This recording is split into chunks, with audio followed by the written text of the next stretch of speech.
I bow to all the seekers of truth.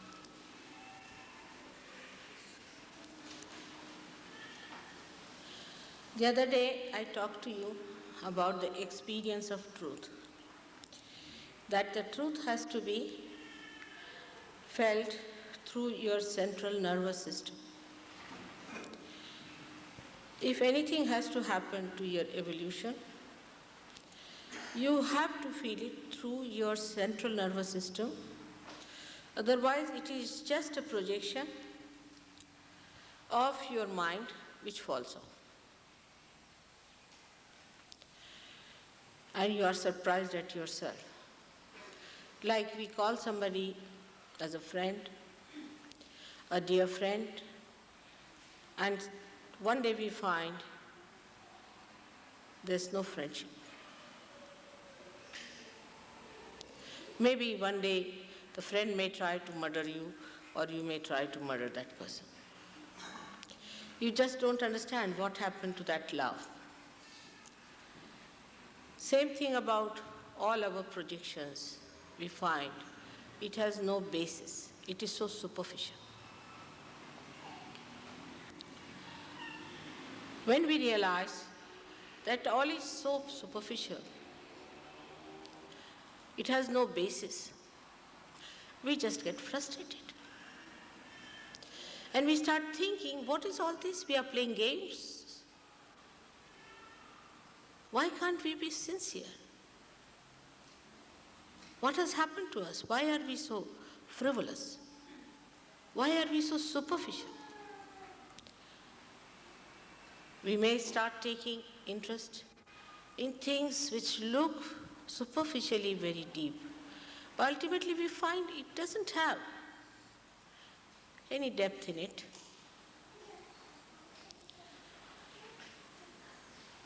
And suddenly, to our horror, we discover that everything seems to be relative in this world. Nothing is absolute. So the experience of the truth has to be absolute. Means everybody should feel that way. If not, then it is something poetic. Because each poet sees the reality in a different way, describes it in a different way. But if he is a truthful poet, he keeps the essence at least the same. But when we say we have to feel the truth,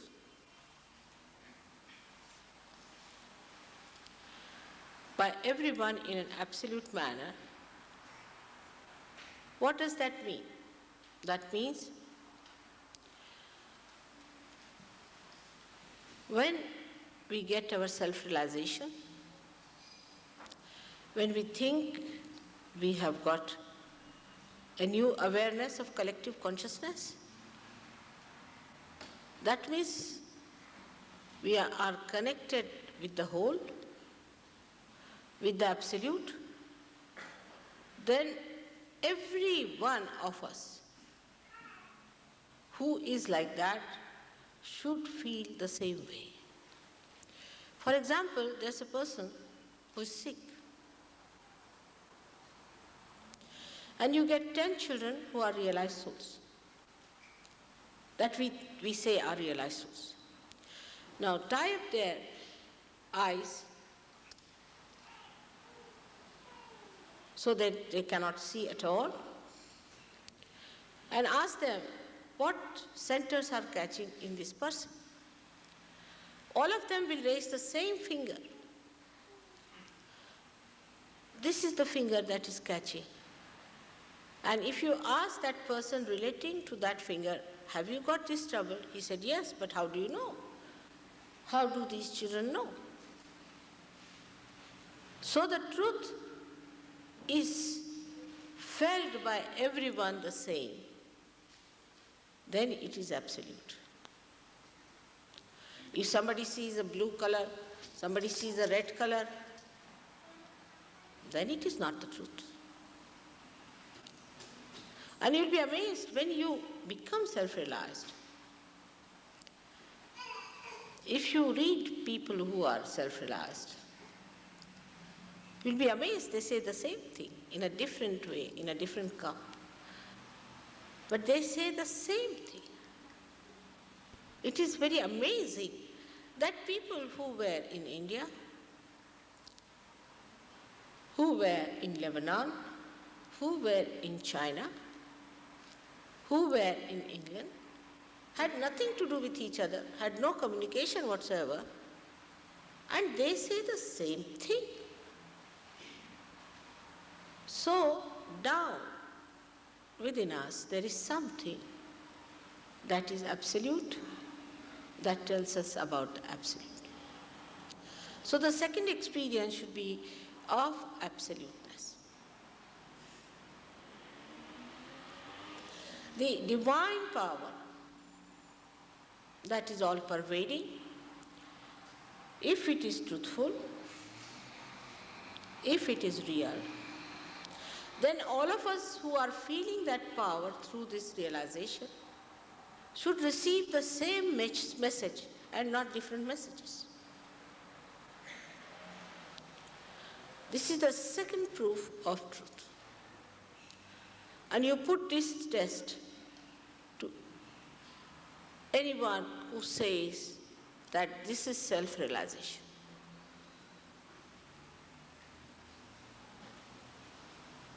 This is a very, very important thing to understand. That truth has to be one. It has to be absolute. And if you can establish your rapport with absolute, you cannot have any other information but the truth. So as you ascend in Sahaja Yoga, you start learning that whatever messages you are getting is the truth.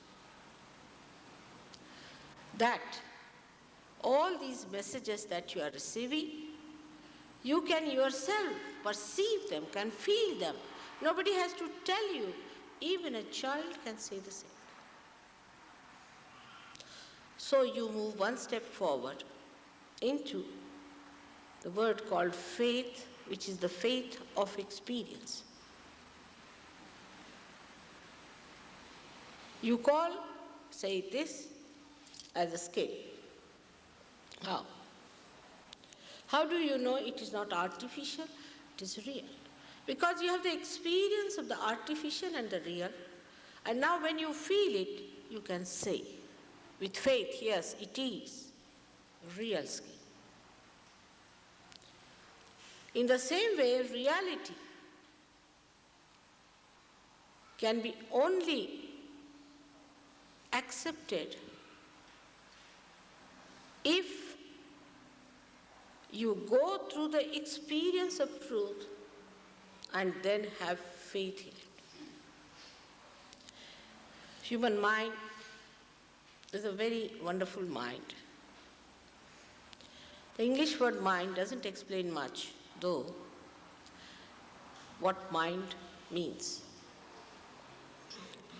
But in Sahaja Yoga, it has been very clearly explained what human mind is. Here, as you see very clearly, that on top of the head where you see a lotus. People say, how can there be a lotus on top of her head, mother? This sounds very poetic and something fantastic. And it's a fantasy. It's symbolic, of course, to express something. Of course, I wish everybody had that lotus blooming. But very few have it. But still they have, no doubt. Now this one, when you see the lotus, before that, if you see the brain, in Sahaja Yoga, is just shown as a hollow thing. There's nothing like brain shown there. But there are two, blue, here shown blue, deep blue, and the yellow. Somebody should show. John, will you come? Somebody.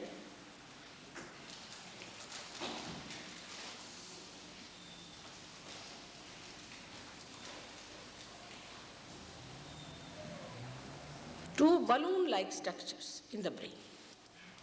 Now, when the first balloon only existed, when we were just animals, our brain was flat. So was the Himalaya. Himalaya represents our brain in the gross level.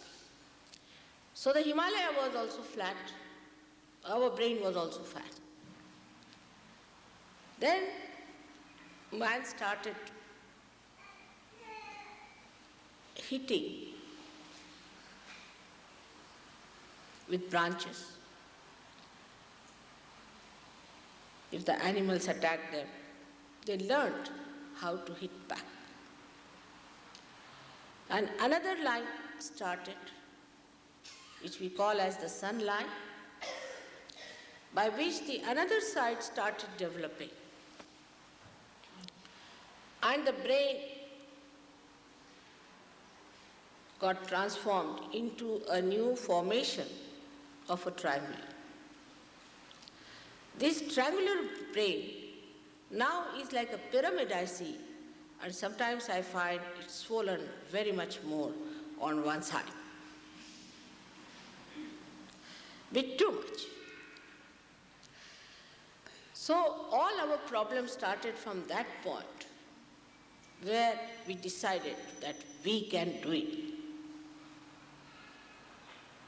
We have to do it.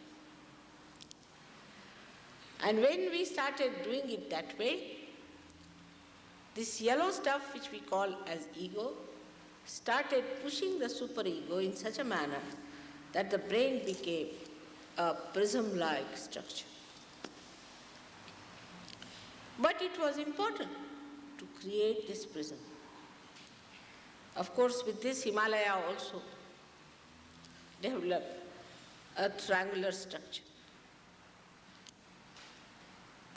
It was very important that it should have happened in the human brain, that we had developed this ego within ourselves.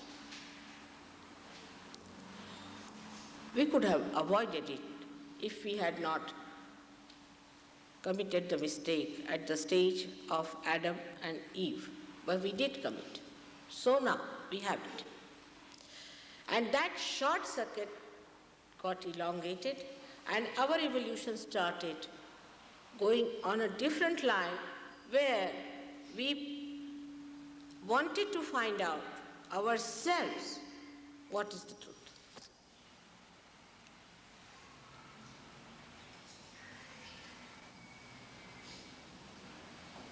So the journey started. I started moving so fast that we remained in the state of a balloon alone, nothing else but a balloon that existed. So we became nothing but balloon floating superficially. The balance was lost completely. And the whole problem has started with this balloon. That we can put in the effort, we can find the truth, we can discover this. Like one scientist was forced by a king in Dresden and was imprisoned, and he was told that you should try to create gold out of mercury. Poor fellow, he tried his level best, he could not. But in the result, he found out how to make beautiful china. That's exactly what has happened to human beings. In the search of truth, we have discovered everything else but the truth. Because truth you cannot discover. As I told you the other day, it is a state that one has to achieve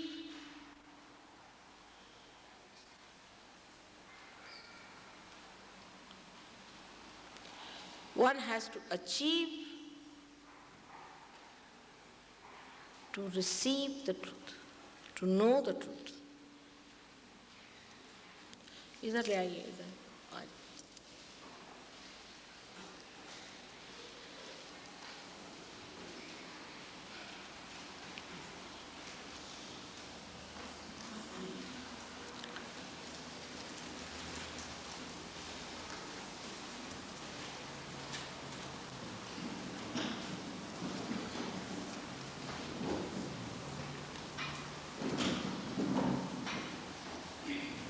So some people felt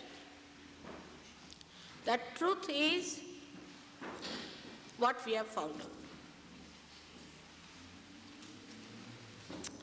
Like blind people, whatever they have found out, they called it as truth. Even in India, where people have a great sense of meditation, people committed mistakes. And what they found is the movement on the right-hand side. And they said, yes, there is all-pervading power, and that is formless. The left-hand people found, while praying to God, that there are forms which guide them. So they talked of the forms. Some talked of the formless and some talked of the form. The right-sided people, being the worshippers of the goddess of learning, wrote down everything as Vedas. But in the very beginning of Vedas, Veda means to know, and to know means to evolve, to become self-realized. It is not, when I talk to you, what you know is the knowledge. It's not. The knowledge is which is expressed, manifested on your central nervous system, the truth. So they wrote down what they found, that we have to first excite or initiate the nature. So they wrote Shrutis, Smrutis, all those things. Now that has become an authentic writing. Big dangers for intellectuals. That too after many, many years of people remembering it by heart. So authentically you might say that the Vedas came only about 800 ADs or something like that. So all that writing, if you go by that, you will be lost into another wild goose chase. And those who read only Vedas can never find that what is supposed to be known in the first chapter or the first verse of Vedas, that by reading this book, if you do not get the knowledge, no use reading the Vedas. But there are books and books and books, libraries and libraries and libraries, all the wild goose chase. Then the another system which followed was the system of fearing the God, then finding out the forms of God, worshipping God as forms. The incarnations came on this earth and people worshipped them, like Christ now, for example. Now there's a challenge for Christ also. Intellectuals will challenge everything because they challenge everything through intellect. The trouble with them is they think they are the wisest. Such wise people cannot find God. It's impossible. You have to be a little humble.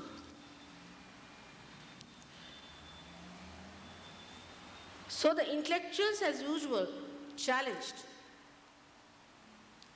And the others who just believe without intellectuals were the people who just believed into things without knowing.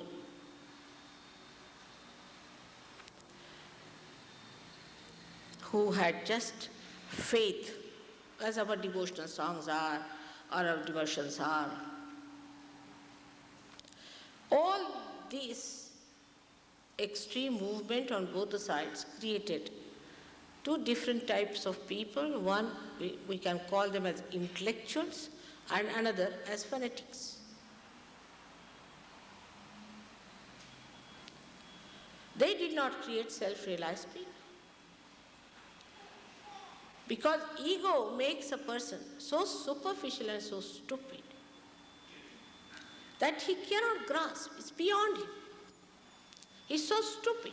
He cannot grasp the truth. It's a barrier. It's a projection outside. He is a concave personality. He is a convex personality. His brain is convex. And the other one is so concave, is so conditioned that you cannot talk to him. That's how the quality of seekers came on this earth who are seeking truth. Now, we should also know that God must be worried about His creation. He must be worried about the people who are created by Him, who became human beings, who are seekers, special category. Not hypocrites. You cannot help hypocrites. You cannot help them. But those who are real seekers. There are many real seekers. And He must be worried about all these seekers. And He must have arranged something for them. And that is how Christ came on this earth to guide. He came on this earth to guide and tell us that you can find the truth by your second birth. You are to be born again. You are to be born again. Then there are people who just believe that I'm born again. You see, self-opinionated, I'm all right. I have found it. Stupid people. They just believe, certify themselves, I have found it. They just give themselves a certificate. Oh, I have found it. But who is the loser? It's not God. He is there to reveal Himself to you if you want to know Him through your evolution, through your effortlessness.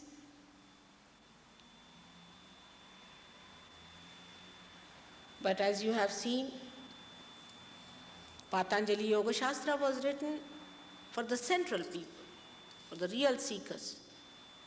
But people took out of Patanjali also what suited them is the physical exercise. I mean, just imagine. It's like a person who's been invited to dinner is doing dishwashing.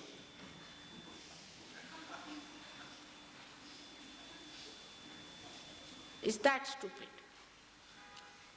And that book, even today, thank God, despite all intellectual attacks and all nonsense, you see, it does talk of the formless, not of the form so much. But it does say that you have to neutralize your effort. Prayatna Shaithilya. You have to neutralize your thought. Vichara Shaithilya. And in the absence of that thought, only the Kundalini will rise. Now a vicious circle is created. Even when we say we should not have any thought, we fight with that thought. I will not have any thought, I will not have any thought. So there's a thought still there. How to get rid of this thought is the problem. How to become nirvichar? Anybody who preaches a lot, talks a lot, is actually creating a thought in the mind of the people. But some may not. But mostly they do. So something has to happen that the thought must stop. And that is what happens in Sahaja Yoga. But is all done by God Almighty within us, that He has made these beautiful chakras. They are made from different elements, the essence of different elements. And all incarnations of our ascent are placed there to guide those subtle centers. Is already within us. We may not know about them, but they exist within us. And ultimately, the residual, they call it, the residual power, that is Kundalini, it is residual because it has created everything, but it has not manifested itself. Is the pure desire to know the truth, pure desire to know the divine, to become the divine, is still sleeping. When these chakras are in proper shape, she spontaneously rises just like a seed sprouts. You don't have to do anything to reduce your efforts and your thoughts. The thoughts are created and they disappear. Again they come up and disappear. There's a little gap in between, and that gap widens by the ascent of Kundalini. And you become thoughtless without any effort. With effort you cannot. That's the point. This mechanism exists within us. Now, if something happens here, say for example, this is working out, then we go into the mechanism of this and try to find out how this is working out. Now, if you want to see, you can see the rising of the Kundalini. You can see the breaking of the Kundalini. You can feel the cool breeze coming out of your head. Now how it happens? It cannot happen. I mean, some people believe that if you go to God, then if you can sing well, it's done. Or if you sing some music, or you do some reading of Bible or some books, it's done. It's not that. It is the cool breeze that emits on top of your head is the first sign that your Kundalini awakened, and then when you start feeling it all around, now you are in connection with the all-pervading power. Before that, we are denying the truth. It's all done by God, by His grace. He's made it so beautifully, so delicately. This machinery is within us. We don't have to do anything about it. But that's the point we cannot do, that we don't have to do anything about it. They always will ask me, then what must we do? I said, you don't do anything. That's the point is. It is too much to accept. But how did we become human beings? From monkeys, did we cut our tails or anything? We just became. How does a seed sprout? By itself, spontaneously. In the same way, your evolution has to take place spontaneously. And every time somebody has to lead. Somebody has to go forward. Somebody has to decode. Somebody has to talk about it. Maybe somebody else would have been better for this job. As I said the other day, I would be very happy to retire. But that's what it is. It's true.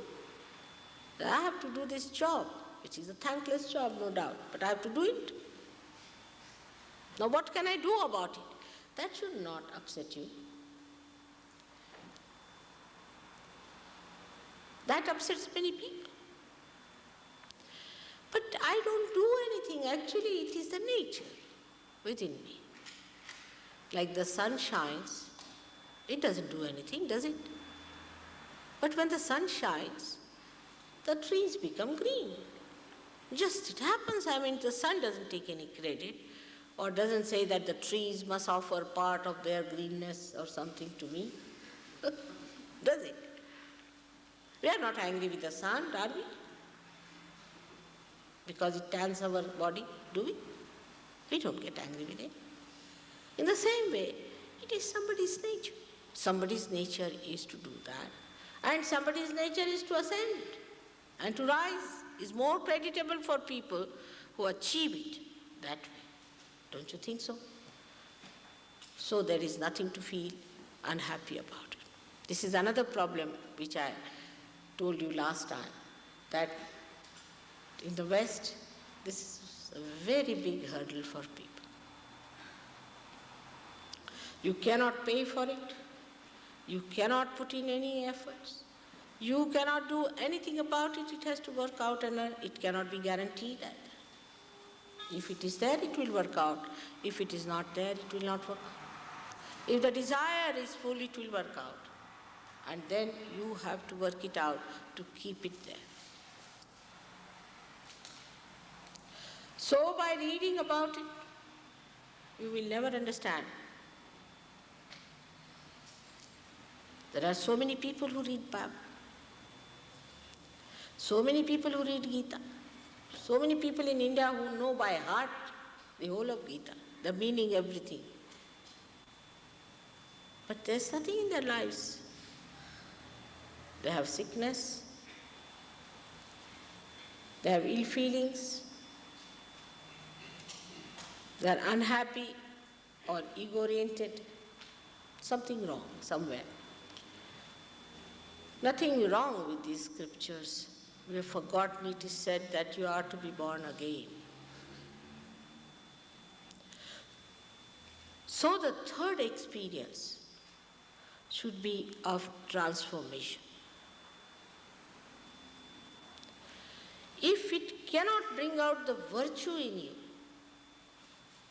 if it cannot give you the strength of your spirit, if it cannot transform you, then it is not self-realization.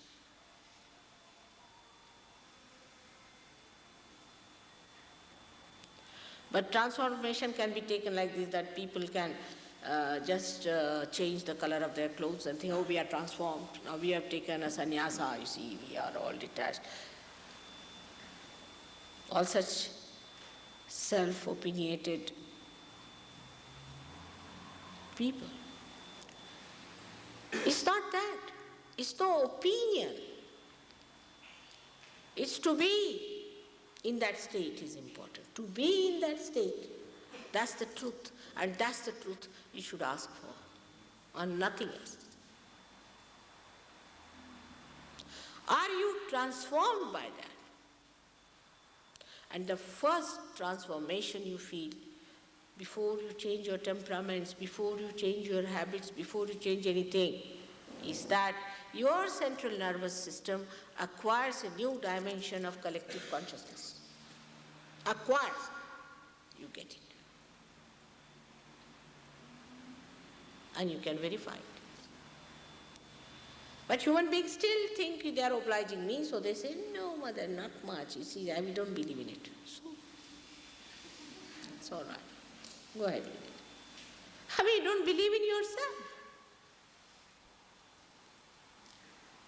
So the first thing that should happen in this experience of Transformation or evolution is that you become, again I say become collectively conscious, by which you know your chakras and you know the chakras of others. You know the subtle problems you have, the subtle diseases you have, the hidden problems you have. The whole life which is abnormal comes to normalcy because you can see abnormality. Supposing I am standing on the edge of this and there is no light, I cannot see. I may fall down. I am about to fall down, I cannot see. But there is light, I see. So I get into balance. That is enlightenment. If enlightenment doesn't give you the vision of wisdom, it is not enlightenment at all. You drink, you smoke, you say all kinds of things, you have temper, everything exists, and you say, oh God, I'm a very religious person. And the second thing comes to you is some sort of abuse.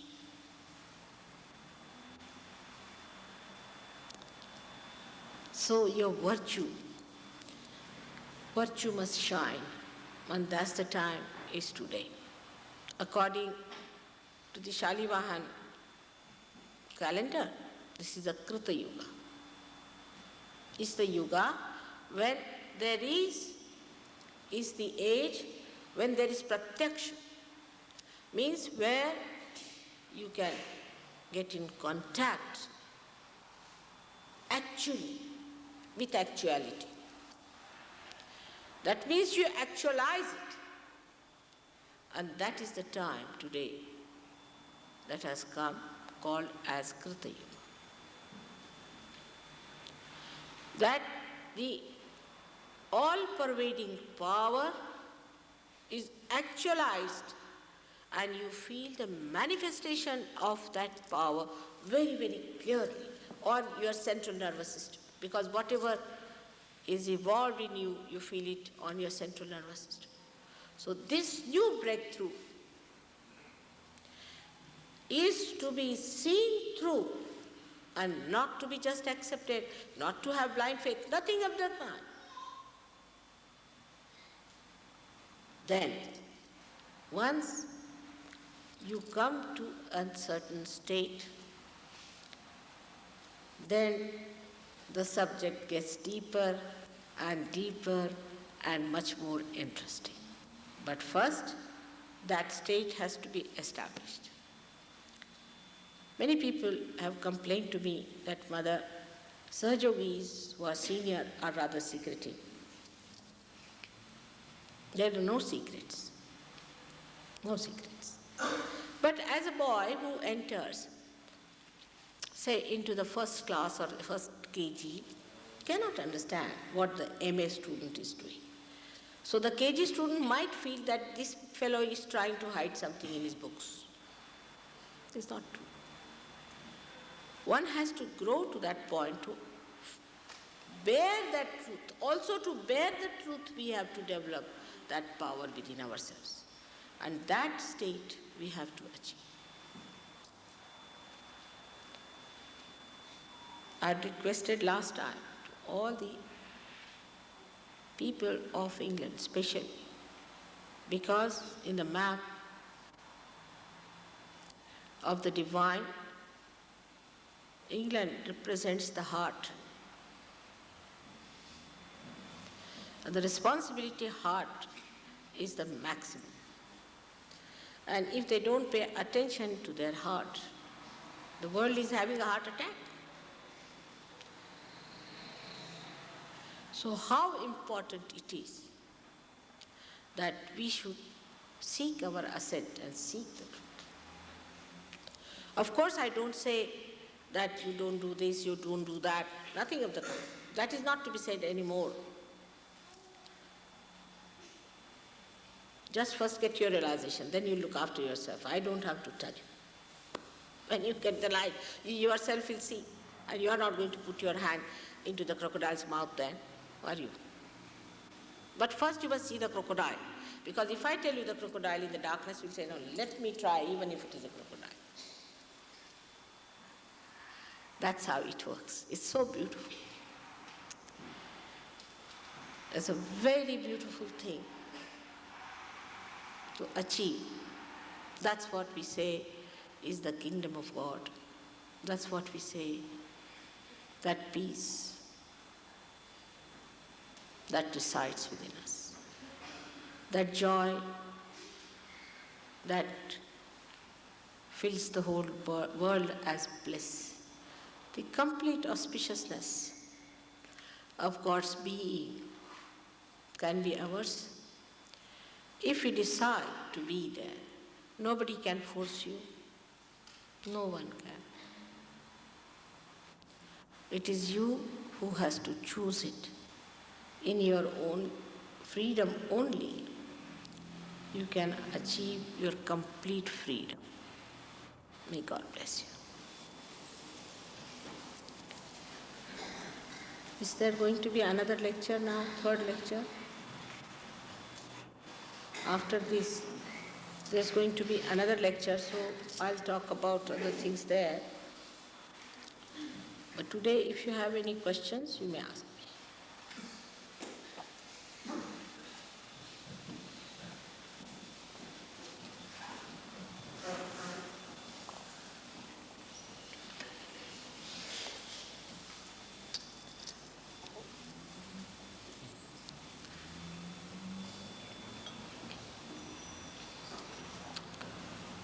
So Yogi should ask some questions. What is that? You are on, yes, please. I've wanted to know for a long time. Is there a thing that is evil? Is there such a thing as evil? And where does it come from? Yeah, there is. Quite a horrible one. Ego is a myth, though. But myth is there. It's a myth. The myth is that we believe that we do something. I always give a very apt simile for this, that some villagers were asked to go by a plane and they were told not to carry too much luggage. So they got into the plane and put the luggage on their heads. They were asked, why are you doing this? They said, we are trying to reduce the weight of the plane. In the same way, our ego works. And this ego exists, though it's a myth, but myth exists. When reality comes, it disappears. Like darkness exists, but when the sun comes, it disappears. It comes to us from the idea that we do something. I can do it. And from their mind, this is mine, identity, I-ness comes. Now what happens that when we start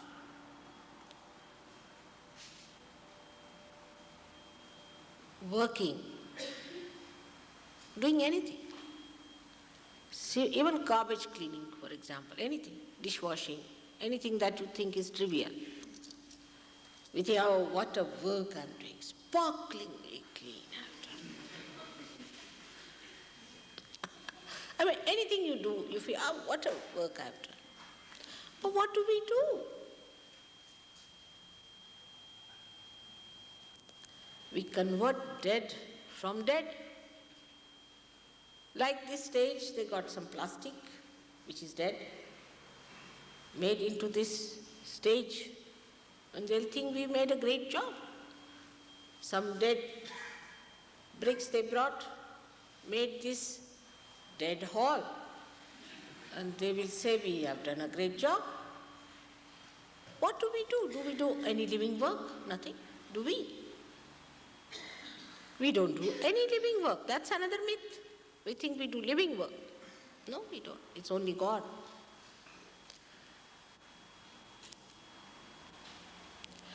So when we think we are doing something, you must know what we are doing is nothing. We are just transforming dead to dead. As a result, what happens also is very dangerous. Supposing you get some wood because the tree is dead. Tree has to die, otherwise you cannot make a chair. So the tree dies, you make it more dead to make a chair. By making a chair, you sit on the chair. And now you cannot sit on the ground, you become dead with the chair. You cannot sit on the ground, you have to carry the chair all around, it becomes your dominating feature. Anywhere you go, you have to carry a handy chair because you can't sit on the ground. So it gives you something called comfort which really enslaves you.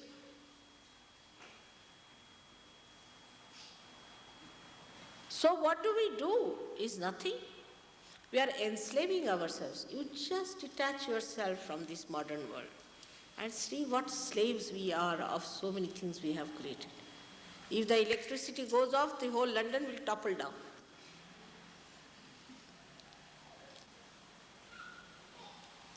We have become slaves of the matter.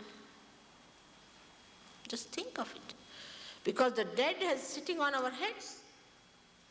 But this idea, we have done this, we have done that, creates a kind of a balloon in our head, you see here, which is Mr. Ego, which is the color of the bile. Such people have the right side working very hard. The right side produces the bile because it's the sunlight. We work when the sun is out, and as a result of that, we develop this ego within ourselves. So we have ego. But when you become hollow, there's nothing like ego. Then he is the Mahat Ahankara. He's the great ego. He does everything. He's the doer. He's the enjoyer. What are we? We are part and parcel of his being. Just to see, just to feel him.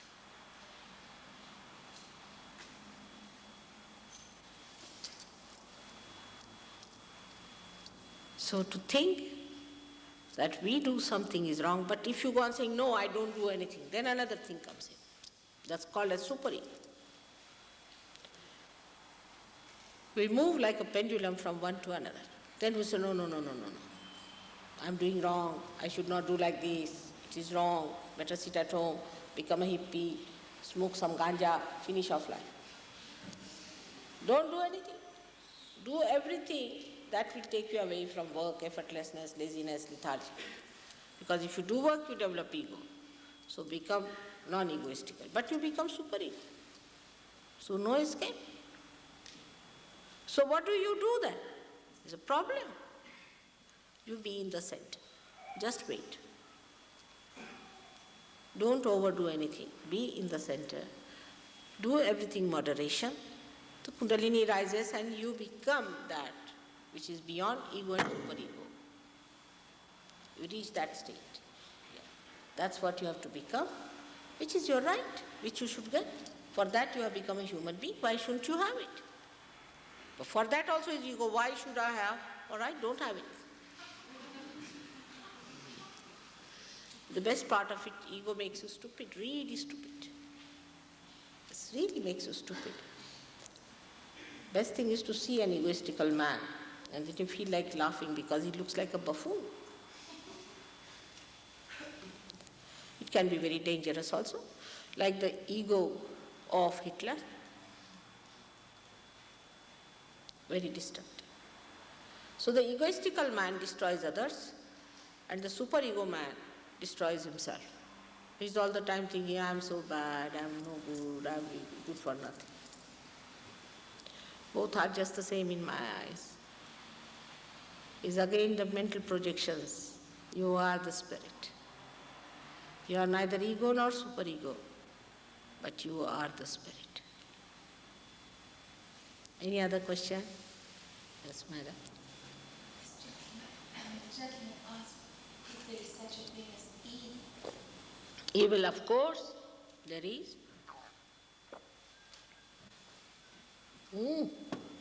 Evil is there. Who has told you there is no evil? Evil exists. There are people who are hurt by evil. who are tortured by evil. We see that every day. There are crooks. I don't know how many varieties of evil there are. Evil exists. It's not only ignorance, but in the ignorance, the harmful, destructive, sinister ideas that you grow, that is evil. That darkness is not so difficult, but in the darkness, the thorns that we grow within ourselves. Evil is there. We have to fight it. We are in the shackles of evil, no doubt. And evil comes as an attack, unholy attack. You had evil. Say Bauhaus, I would say were evil people who attacked you. Your architecture was destroyed, all your beauty was destroyed, everything was destroyed. Now what do you have? These pigeonholes. And now people are becoming mad in that pigeonhole. It was unholy attack. See, it's so clear. How can you say that there was no evil? It comes as aggression, it comes as any idea of disparities. Also, it could be very sly and sinister, like our gurus have done. It's very sinister. It comes in the garb of divine. Talks of God and kills you within. Gives you diseases, gives you problems.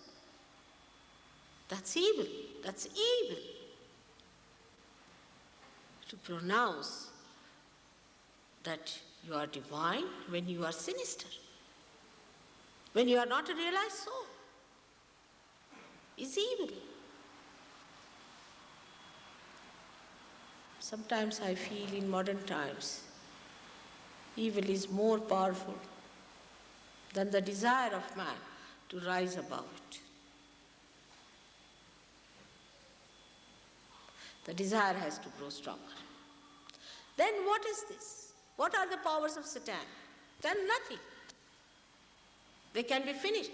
But if you want to vote for satanic law, have it. It's your desire, it's your decision.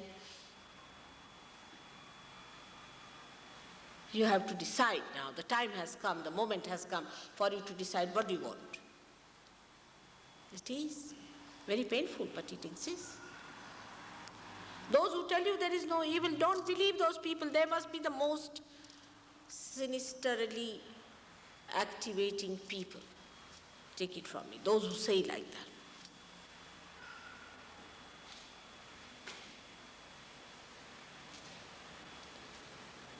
I don't want to misguide you. There are vultures. There are hawks. And there are birds which are hurt, which are tortured, who live in fear. It exists. What to do? You have to just decide. It's for human beings to decide. You can see that clearly when you have your realization, very clearly.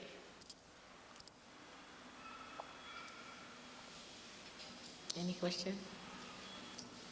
Yes, sir. There are some schools which teach that you don't have to worry about the lower chakras, you don't have to worry about going through the lower chakras. They teach that the master, you start at the chakra which is just around the eye level, and you don't have to take one step. What is your opinion? You see what I'm saying? The proof of the pudding is in the eating of it. Whatever schools they may be, you must see the proof of the pudding. First of all, you must see that what is the result. The people who go to those schools, what happens to them? Those who get here, must be half of them must be already in lunatic asylum. Must be half. Because this is the window of the Agya Chakra.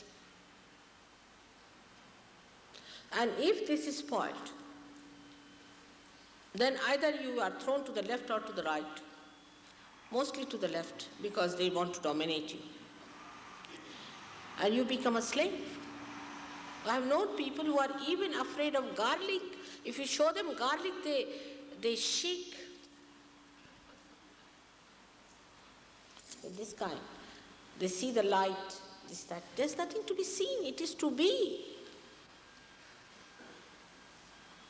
It is to be. Again, know that. It is to be, not to be seen something. If you see something, then it is outside. You see? You have to be the light.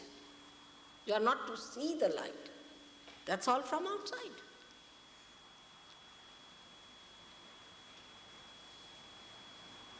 Now, whatever one may say, one has to know that it is you who should decide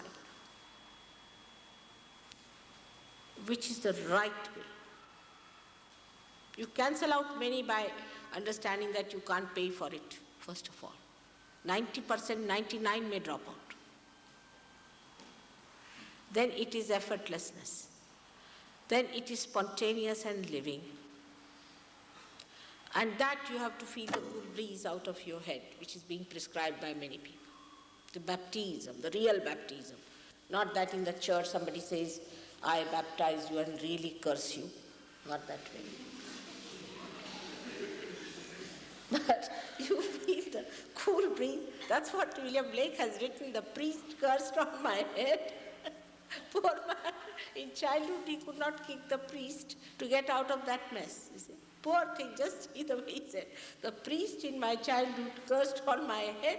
He says, it's true. It's like a curse for many people because they are not realized soul, and there are many great saints like William Blake who are having such a holy place here of the Brahmaranga is touched by an ordinary priest. They feel it is a curse.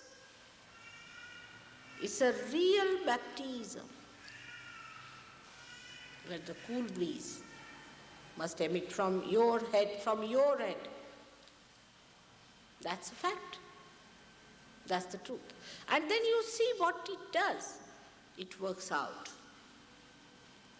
You become empowered yourself. You don't become mad of somebody.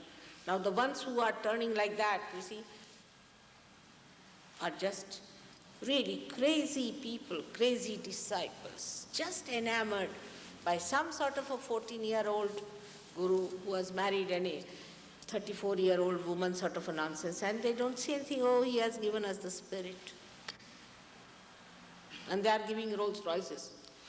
I mean, what is the logic? Can you give Rolls Royce and get a spirit? Then English should have the greatest amount of it. But they are the only ones who produce Rolls Royce. All this nonsense can be seen in their own life. They are fond of, you see, very fashionable life themselves, living on the income of their disciples. Not income, but actually complete absorption of their income. Whatever school they have, it is just to mislead. It's a very sinister, evil thing. Very sinister. Like in Spain, I was shocked. They were talking about Shambhala. And Shambhala is in Gobi Desert. And so many people believed and enrolled themselves in Gobi Desert for the moksha and nirvana. I mean, you cannot go even 10 miles in that Gobi Desert. You'll be finished. In any case, you'll be finished. There's no way you can come back. First, send the leaders there. You see, those who talk like this, I always say, send them to Gobi Desert. If they are back from there, then you should believe these Shambhala people, or tell them to go down. Or those who talk that we can fly there, drop them from the leaning tower of Pisa.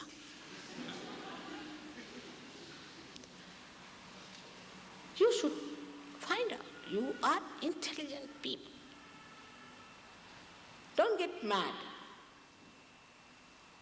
Keep your brains intact and alert and see for yourself. It's very easy to enamor someone by your own personality, you see. These days there are such personality cults. You see. You can do it. Even going to a hairdresser, you can manage. So don't be a person who has no personality. A person of personality will understand that if I have to be a higher person, something has to happen to me and not to my guru. He might say, I am the king, I am incarnation, all right, so what? What have you given us? What do we get out of it? Be selfish a little bit. All right? Then you will neutralize most of these schools. Now any other question?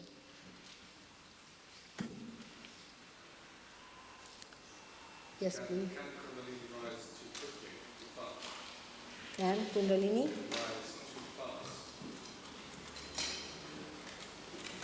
Can Kundalini rise too fast?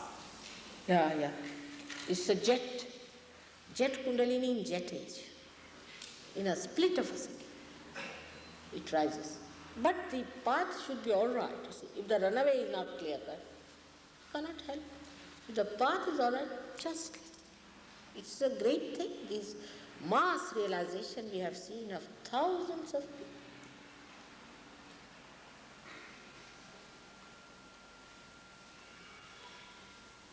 Yes, it can rise in a split of a second.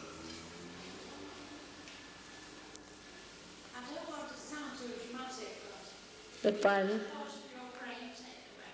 Beg pardon?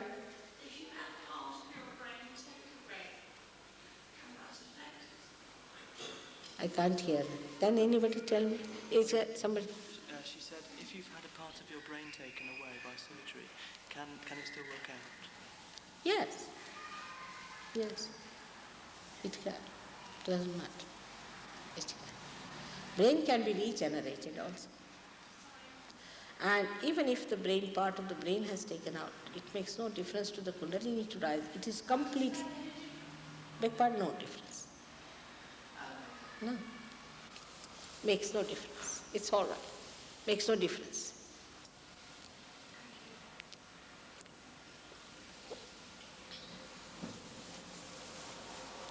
Could you tell me a little bit more about the blue part of the brain?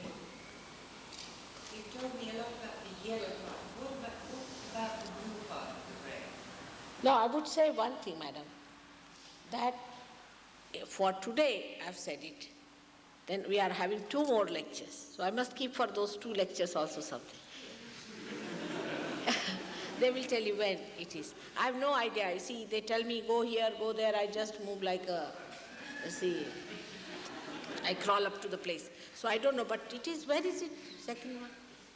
Wherever it is, you find out and come along. I'll tell you all, everything. No secret is going to be kept, all right? I'm so happy that you have this curiosity. Please come.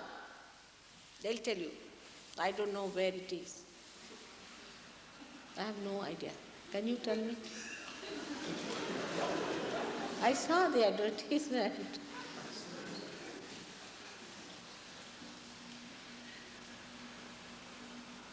You said that it wasn't so important to read books such as the Gita or whatever, but there must be some importance in texts, religious texts like that. So what part do they play in our lives? Bala, just come here and tell me I can't hear. I'm sorry, you see, my ears are very funny. They listen something and they don't listen something.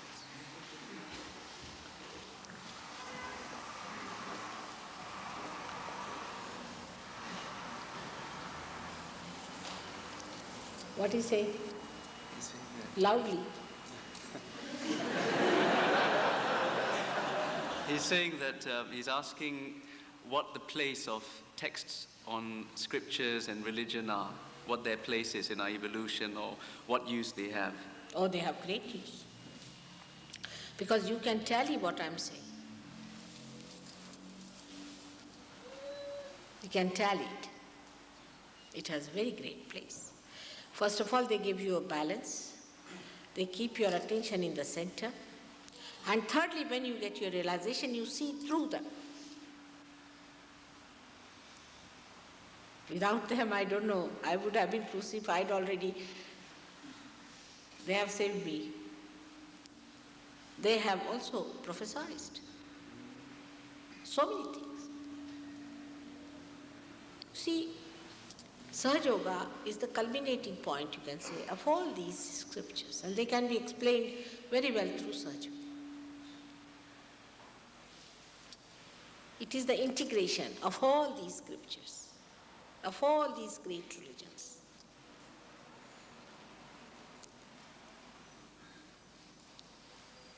All right? Is there any more question? Yes, please. Yes, I'm not sure if I've understood clearly on this. You say the Kundalini is the gaining, the Kundalini rising is the gaining of realization, and there's nothing that one can do to bring that about.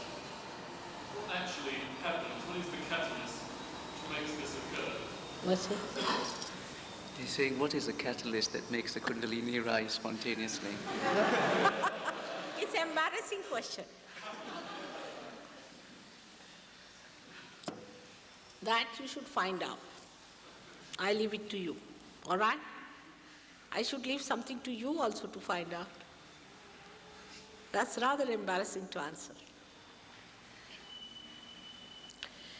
I've learned to be cautious in lifetime. I don't want to get crucified. You better find out yourself. It will be a better idea, isn't it?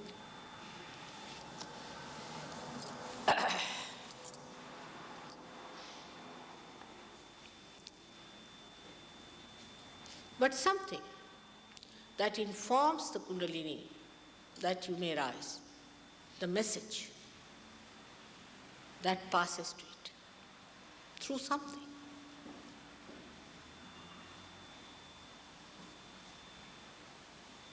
What is the catalyst for sprouting the seed?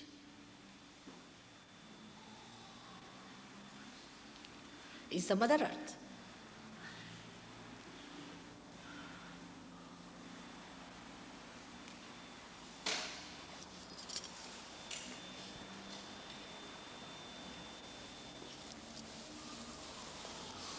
Yes, we come to such questions, I agree with you, but you better find out. It's very easy to find out.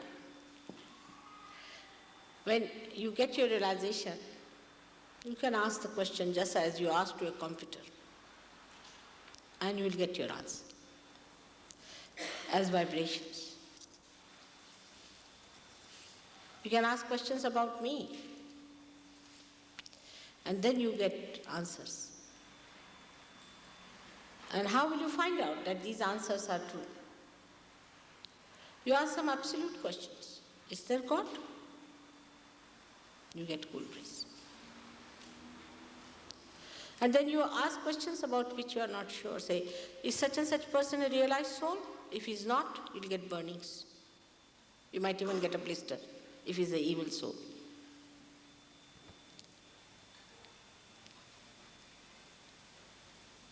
That's how the absolute answers. And it's better to depend on the answers you get than to get all the answers from me. That will be a better way, isn't it, of convincing all of you. All right? It's better that you get the answers yourself on your own computer, because you are a computer. It starts working. It's all built in. From where did you get the idea of computer? It is because you are a computer yourself. And what a computer which doesn't think and knows. You see me without thinking.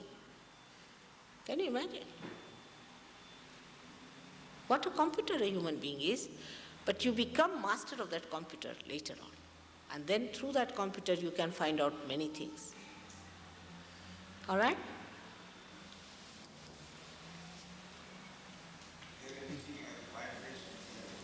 The vibrations here.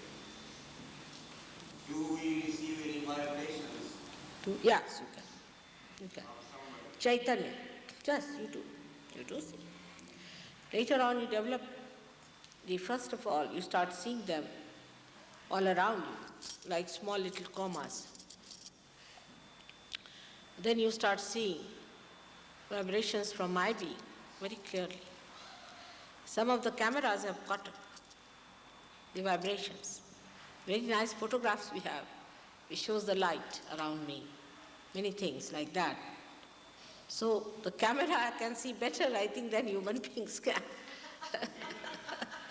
Because that's a very sensitive eye. You see, it just sees it. Somehow, they have caught up things which human beings cannot see. There was a picture where I knew it was happening. There was light coming on my head, quite a lot. And I stopped it after some time. I was laughing at it. I was laughing and then I just put my hand there. And all those 7 times have come in a camera, you see. But people never saw that. None of them saw. One camera caught it. So it's possible.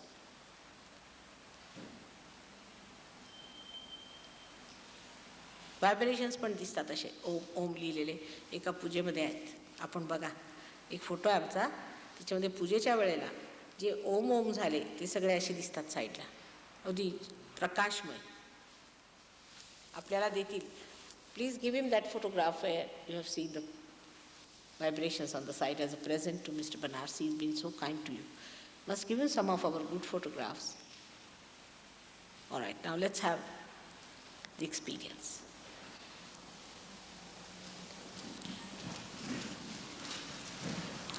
Those who have come for the first time, I would request you should come in forward, and those who are Sahajogis should go back so that you give chance for others to come forward. Please come forward because it's better. Please come. There's a Sahajogis should go back. All the Sahajogis please move back and let them come, and all the Sahajogis should give bandhans before we start, when they are seated down. It's all right, in the second line is all right, first and second line is all right. Third line is all right.